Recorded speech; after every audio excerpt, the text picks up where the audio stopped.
নমস্কার, আপনাদের সকলকে স্বাগত জানাই চ্যানেল রূপা মুখার্জিতে। এখন 26,000 চাকরিহারা শিক্ষক শিক্ষিকারা ধর্মতলায় অবস্থান করছেন এবং তারা বিভিন্ন আইনজীবীদের আমন্ত্রণ জানিয়েছেন।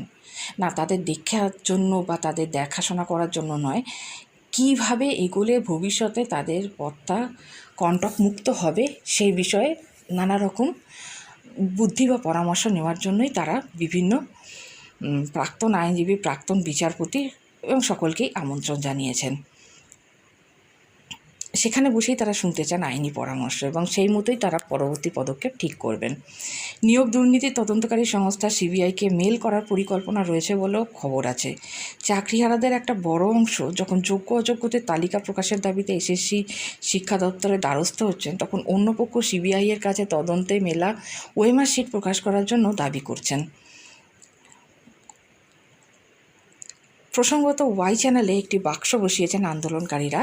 একটি কাগজে সংশ্লিষ্ট পরামর্শ লিখে ওই বাক্সে ফেলে যাওয়ার জন্য অনুরোধ করেছেন।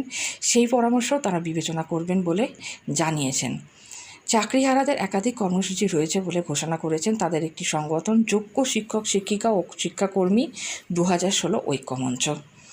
সংগঠনের তরফে জানানো হয়েছে, মঙ্গলবার পয়লা বৈশাখের দিন বাংলা ভাষা ও সংস্কৃতি নিয়ে আলোচনা সভার আয়োজন করা হয়েছে। বুধবার দিল্লির যন্তর মন্তরে ধর্নায় বসতে চলেছেন চাকরিহারাদের একাংশ। সোমবার সেই দলটি ধর্মতলায় ওয়াই চ্যানেলে বসে বাসে চেপে দিল্লির উদ্দেশ্যে রওনা দিচ্ছে।